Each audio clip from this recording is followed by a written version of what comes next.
Hi guys, and it's that time of year again to be having a conversation with Tim and Fuzz of Car S.O.S about their forthcoming series. Yes, so we're in 2025 and this is series 13 of the car show with a heart. So we're going to be chatting to those guys about the forthcoming series. The cars that they're restoring in this series include things like the Toyota Celica GT4, the Volkswagen Polo G40, the Wolseley Hornet 6, Land Rover Discovery Series 1, plus a Suzuki Jimny, a 1966 Volkswagen Beach Buggy, and the BMW E46 M3. Oh, now you're talking. Plus a Magnum Ferrari, 308 GTS. So I can't wait to chat to him about it. It's always fun to chat to these guys. They are just fantastic, wonderful car guys. And before we get into that, make sure that you hit like, share, and subscribe. And also check out my books. My books are now on Amazon, including my latest book, How to Be an Automotive Content Creator, which tells you how to be able to do stuff like this. Anyway, let's get into this conversation. It's always a blast to chat to these guys, and we'll do that right after this. A brown car guy.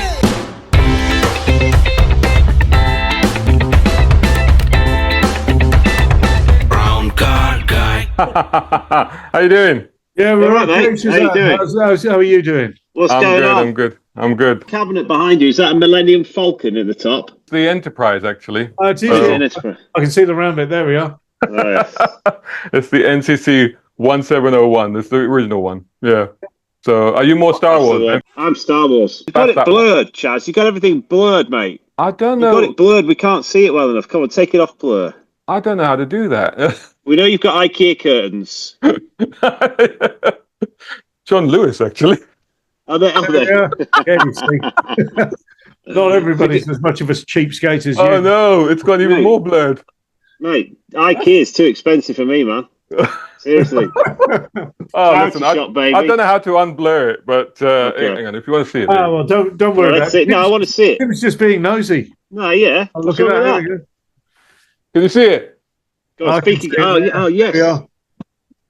Hang on, what's that there? Is that Lotus Esprit? It's blurry again. Yeah, it's an Esprit, and it's a 68 Mustang. It's the Bullet Mustang. No, you've got both my cars there. You've got both my cars there, baby. Yeah, I know. How's your Mustang coming along? Oh, slow, dude. Slow. I mean, the cross member on the front of it was on the piss a little bit, so that's had to come off and get put on right. Dear. So it's slowed down, but it's going to be on the road this summer. So cool. you can take me out, show me how to drive it if you want. You know what? I'm going to hold you to that because that would be fun. That's sweet. Yeah. Forgive the state of me. We've had a roof collapse in the house I'm working on, and dear. in fact, for proof of it, look, I'll show you the roof in bags. So far. Oh my goodness! Technically, that's a ceiling.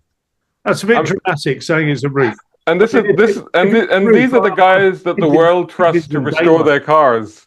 I know. Well, I restore houses as well, like genuinely. So this is it's a big job, but the ceiling collapsed. But roof does sound more dramatic. Although we've noticed there are 3 slates that have slipped, so I've got to go out. We're going to cut Veluxes into it anyway, so all good. Just don't tell the neighbours. Okay, let's not tell anyone. We'll edit that out. All right, so let's move on to Series 13. Wow. Okay. Yeah, can you believe it?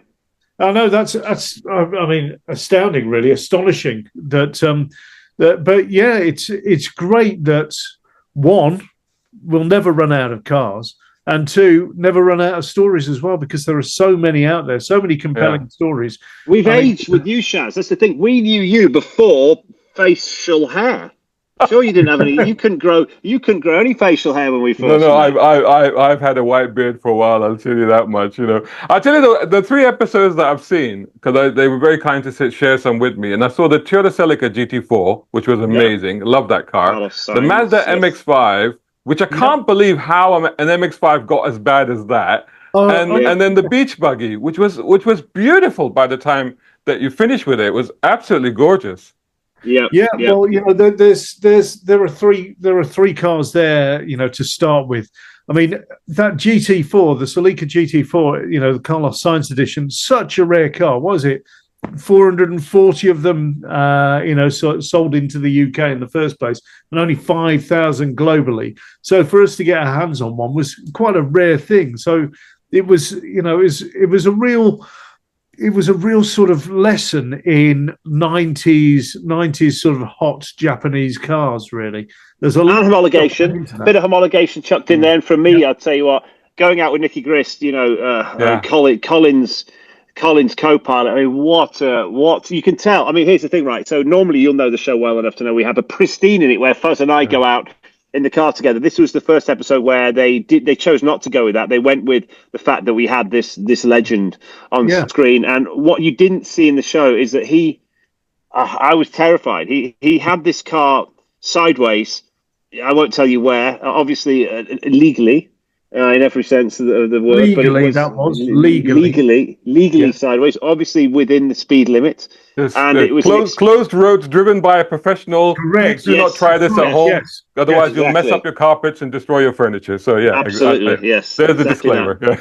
But it was an experience which I will never forget. And he told me and shared some wonderful stories about Colin. So we do the compilation shows, which we've just filmed, 4 extra shows at the end of every series. Next year, hopefully we come back. There'll be some interesting excerpts from that with him. Really good stories. That's interesting, because one of the questions that somebody asked me was like, to ask you guys was like, what's the aspects of the show that you record, but you don't, because the shows are really well edited, but you don't have time to show them. What are the things that you like, I wish fans could see this bit, Well, there are all kinds of bits of the build, but also there are a lot of moments on the sort of on the reveals, and also when we're talking to the nominators at the start that really tug on the heartstrings. But they can be so much more personal that we don't include them because obviously people's private lives are absolutely valuable to them. So we don't include all of that. But so there are moments like that. There are so many moments. I mean, because look, Car S.O.S, each episode is 44 minutes long. Yeah, and just the work in the workshop comes in at sort of like normally about 800 hours minimum. Wow, the gags first. Come on, gags. Loads of gags as well. We have lots of fun in the workshop. People sometimes are a little bit wary of putting some of our gags in because they may think of it as sort of like workshop horsing about, but which is precisely what it is. Yeah, well it has to be. Fun. Yeah, but that's. I tell you, one of the things that always surprises me, or actually this does sort of hit me in a way, is during the build when you get the family members to come in and look at the car. And sometimes when they see the state of the car, because you've obviously stripped it and everything, they're quite taken aback by that, aren't they? They're quite affected by it.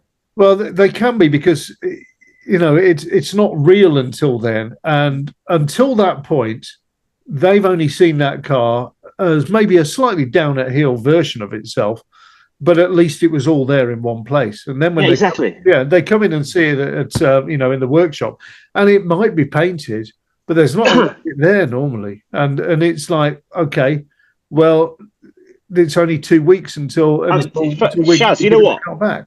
The other thing it makes me think about that point, which is a very good question you asked there, is I remember being younger before I was getting stuck into rebuilding cars, and I would apply this to my parents now. If you took your average car, let's say that they were looking at buying a Mercedes or whatever it is, and they were going to have a look at it, and some guy's got it up for sale, and it's a 20 grand car. If you had that same car with the bumper missing, they wouldn't even hand over $3,000 for it. Even if I was going, Dad, it just needs a bumper, I can slap that on in an hour. Oh no, look at it. I think people see cars as being one thing, and as soon as you pointed out to them that actually it's loads of components and that we've just taken a bumper off. Oh my god, look at it, it's been operated on. No, I don't want that one. Yeah. It's quite a scary proposition, isn't it? And I guess you kind of have to reassure people during that process. Yeah. Talking of processes, this is 13 series that you've done. Yeah. What are the things that you've learned where you've gone, okay, we can speed up this process or we become more efficient, or is it just the same as you were when you were doing series 1? No, it's changed from Series 1, that's for sure. Because at Series 1, everybody on all aspects, so in the workshop and also on the production side of things, everything was being thrown at the cars, and we were working on the cars in a linear fashion then, in a series fashion. So we'd start on the car, we'd work on the engine, then we'd work on the brakes, then we'd work on the steering, and so on, and then we'd work on the body, and so on and so forth. But very quickly we learned that that's not the thing to do. What we have to do is get the car, and then as soon as we've inspected it, it's off with the doors, out with the interior, down with the axles, out with the engine and transmission, and out with the interior. So everything everything then can be worked on at the same time. So it's kind of working in parallel. So we're all working towards this end goal rather than running out of time. And the same goes for the film crew, in that they used to film every single moment. And of course, that slowed everything down as well. So now we look at the car and we go, right, okay, these are the bits we're going to concentrate on. We'll concentrate on this, A, B, C, D, and the rest of it can all just progress, as quickly as possible in normal time. So we'll only have, 3 or 4 aspects of that going through at a slightly slower pace so that we can film it. And it must be a frenetic workload, because, I mean, every year around this time we talk, and you've completed another series, or I'm sure you're still working on a few of the cars. But, that's a huge number of cars that you're doing every year. And like you say, I mean, you must be doing several different jobs at the same time, but also several different cars at the same time, right? That's correct, yeah. So, and also we've been lucky that one or two people or one or two companies have stepped in and said, we'd love to get involved. We'd love to take on a car. So Rick Wood Motorsport has again done we've done a Lee car as well with them. Lee at Volksmagic. Lee at Volksmagic. We've done one at Volksmagic again this year, and also one at Britpart. So that allows us then to have a lot of cars on the go at any one time. I mean, it's a logistical nightmare for the film crew, but it does at least mean that we can really move ahead with all of them, and it also allows us to take on some further reaching restorations.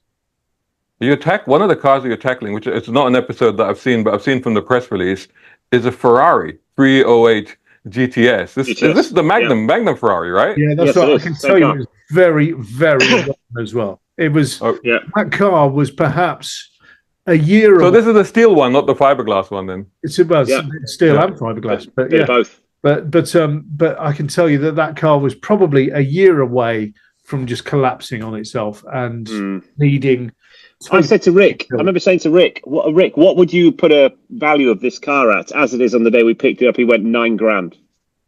Wow. Which gives you an indication of the amount of work that needed to be done to it. There wasn't an aspect that didn't need to be touched. So body, engine box, sort of braking, steering, electrical, the structure, everything needed doing on that car. If it was steel, it was rotten. That's amazing. So Tim, you didn't manage to get Tom Selleck for that one? I tried. I tried over and over with Did the you New really? York agent. Yeah, absolutely. I tried with the New York agent. I tried with the UK agent. The UK agent shut me down and said, no, Tom's not interested. So I went straight to the US agent as well, sent them a couple of emails, nothing back. So they said no, which is a shame, considering the names we've had on the show. I thought that it was such a big part with such a relevance to this car. I thought that's going to be a no-brainer, but I think there must be some sort of rule. I think a lot of the time these people sort of step in there because and the actual celebrity doesn't get to know anything about it anyway. I think they've got my take on that is they've probably got a carpet rule right across it, which is if anyone approaches me about anything Magnum related, I've moved on, because I think he might have been typecast in that role a little bit. He has gone on to do other things, so it's fair enough. But the episode would have benefited from him, but hey ho, it's a no. It was a no from him and his lot. So did you get the whole mustache out? Did you sort of in the Hawaiian shirt? Don't you worry. You will not be missing Hawaiian shirts and mustache. Yeah. There won't be missing any of that. Right. Yeah. Well, let's talk in the celebrities. I mean, you've had the wonderful Mike Brewer on, and we know he's absolutely lovely, and I've seen that episode. But apparently, you've also got Mr. Clarkson on, Jeremy Clarkson. Yep. Did you manage to get any emotion out of him at the end of the episode, or? Well, what I can say is that I'll just quickly chip in here and say that clearly there's a guy who allowed a coachload of people, coachload of 40 or 50 people, family and friends to turn up at his house, and for us to film at his house and, interrupt everything that he was doing. He could have said no. So what I will say is that's kind of a good guy there. And so he must have a soft spot in his heart. He must know what's going on with Car S.O.S. because otherwise, I mean, really, most people I think would have just gone, well, no, that just stop work, having his film crew there and all that kind of stuff, standing around for a whole morning, must have cost him thousands, really. Well, to be honest, apart from Tom Selleck, I don't see how anybody can say no to the car show with a heart. Surely. Well, Well, I could write a book on this one for you one day, and one day you will. Oh, hell, I will. I've got some stories to tell, but I'm in strict lockdown on that conversation. Fair enough. One of the other things I saw in the press release that you're experimenting on is the difference between driving a full roof car and a convertible car. What was that all about? That came about when we were doing a convertible Escort. Yeah, it's an argument. It's about an argument. Yeah, that's not unusual, is it? No, not at all. A discussion where I was right and he was wrong as per usual, probably. Yeah, really? I will wait to see that. What I will say on that one is wait to see that episode. It's interesting. There were some interesting results. We took a scientific approach to it. We can't share those with you at the moment, but it's an interesting experiment which puts that question to bed once and for all. Does it? Once and for all. Yes, it does. Yes, it does. I mean, I can guess where it should be because I've got my own views on it, but it will be interesting to see that's for sure, especially doing the scientific take on it. How's the tattoo, by the way? Don't talk to me about the tattoo. I lost a lot of blood. I lost a lot of blood over that. I actually did. I don't know how much because they don't show me what they show in the show. So do you see my arm? Do you see all the blood coming out of it and stuff? Is that in? I don't know. I've no idea. No, I haven't. I know. I think they spared us from that. But hang on. So hang on. Was that genuine? Did you really have that done? So let me tell you. So this is what happened. I was prepared. I was absolutely and utterly prepared to do it. And I was under the impression that I was having it done. So they did it, but they did it without ink. So I had a scab and I had all the blood coming out of my arm, and I was under the impression I had the tattoo. And they went, fair play to you. So that's kind of how that happened. So no, I don't have a tattoo. I have a scar. But regardless, I went for it. I was fine with it. This lad's going through a midlife crisis. Well, should I say it's a bit late for a midlife crisis, really. Yeah. End of life crisis. He's going through it. Yeah, he's going through a late life crisis. So possible tattoo moment, and also hair dye. Hair dye. Yeah. Oh, really? Yeah. Yeah. Fuzz's fault. Fuzz put me up to it. Story is this one very quickly. He was in the car with me. We were driving the Ferrari on the pristine day, and he hit me with, we look ghostly. I was like, what do you mean? He went, we've aged terrible. Look at the state of us. He went, listen, you need to dye your hair, and I need to get a spray tan. And also, you were considering dyeing your beard as well, Fuzz, I remember you saying. And I was like, whoa, this is weird. Yeah. Anyway, I went back and I mentioned... As you can see, Shazad, I didn't do. And also, I'll just add that I am actually a person of colour. So I'm a brown car guy as well. So why there you go. The spray tan? I need to get you one of these hats next time. Hang on, I'm a person of colour now. No idea, but look, he went for it. He fell for it, and absolutely he dyed his hair. But what happened when you dyed it? I'm a person of colour now. I've now got brown hair as opposed to grey, which is a tone. It's not a colour. So anyway, listen, check it out. My missus got me this hair dye, slapped it on. She said it'd take 5 minutes. I didn't think it would be permanent. I've never dyed my hair before. Did it 10 minutes before I was leaving the house. It went black, like proper black, like a Lego spray on helmet. And I rang Fuzz. It was the worst thing I've ever seen. Absolutely horrible. She called me. I do dye my hair as well, to be honest with you. And my wife keeps telling me to dye this, and I had tried to dye it a few times, but the trouble is that I get a reaction. So I dye it, and then the rest of it just glows red. So it's kind of really weird. I get a reaction from this actually, and the reaction is generally that the ladies love it. What there is of it. So. Long may a Car S.O.S. continue. I'm sure we'll be talking about Series 45, eventually. But when you get to the end of the run and you're faced with that one last job and you have to restore a car for each other, what car would that be?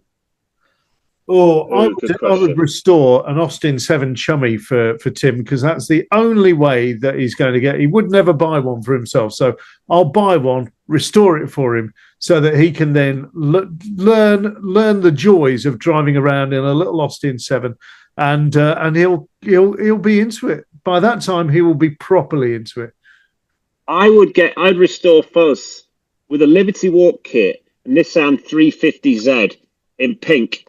Actually, that would be all right. I like 350Z. Yeah, they're a good car, but with the Liberty Walk kit, proper pink. in pink, slammed out wide ash wheels on it. Honestly, I was just loving it. No, I'm there. Yeah, or a PT Cruiser. I'd like to see you in a PT Cruiser. Yeah, I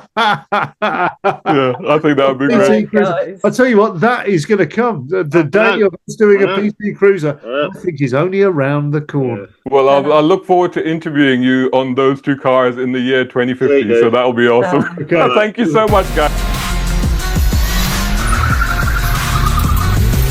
How to be an automotive content creator by BC Guy. I've been an automotive journalist for 35 years. I've done everything. I've been Saudi Arabia's first motoring journalist. I've driven vintage Bentley blowers. I've driven Ferraris, Lamborghinis, Bugattis, even an F1 car, hung out with F1 legends, presented cars on radio and TV, at live shows, at major motor shows. But how have I done this? Well, I'll explain everything in my latest book. It's out now. It's on Amazon. How to get into this career, how to be on this same journey, how to get cars, how to review them, what equipment to use, what platforms to get onto, how to turn it into a sustainable career. All of those secrets and more are all in this book. It's out now. 35 years of experience I have poured into this book. Shout out time, guys. Thank you so much. Hey, if you enjoy my content, why not get involved? Buy me a coffee. You can do that at either of these links. Or if you're watching on YouTube, buy me a thanks or take out a membership. It all helps. It really does.